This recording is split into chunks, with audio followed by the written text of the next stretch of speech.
வணக்கம் மதுரை வாரியர்ஸ், எப்படி இருக்கீங்க எல்லோரும்? இன்றைக்கி ரொம்ப ஹாப்பியாக இருப்பீங்க நம்புகிறேன். மற்றும் நம்ம ஜனநாயகன் படத்துக்கு டிக்கெட் எப்போ போட போகிறேனே தெரியல நண்பர்களே. ஆனால் வர 9ஆம் தேதி கன்ஃபார்மாக படத்துக்கு போயிடுவேன், நம்பிக்கை எனக்கு இருக்குது. ஏன்னா டிக்கெட்டு போட்டுருவேன், அதுக்குள்ளேயும் போட்டுருவேன். இன்றைக்கி எத்தனாம் தேதி? இன்றைக்கி 5ஆம் தேதி வாரியர்ஸ். அதனால் பரவாயில்ல, 6, 7, 8 அந்த டேஸ்க்குள்ளே எப்படியோ டிக்கெட்டை புக் பண்ணிடுவேன். மறக்காமல் நம்ம தளபதி விஜய் சார் படத்துக்கு,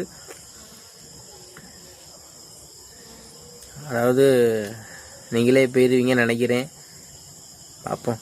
2 படம் வருது. ஒன்று வந்து பராசக்தி, இன்னொன்று தளபதி படம் ஜனநாயகன். 2 படமும் செலிப்ரேஷன் நல்லா இருந்தால் 2 படத்தையும் வச்சு கொண்டாட வேண்டியதுதான். ஒன்றும் பண்ண முடியாது. இந்த பொங்கல் தரமான பொங்கலாக இருக்க போகுது. எல்லா பேத்துக்கும் ஹாப்பி பொங்கல் வாழ்த்துக்கள், இனிய பொங்கல் நல் வாழ்த்துக்கள், அட்வான்ஸ் பொங்கல் நல் வாழ்த்துக்கள்.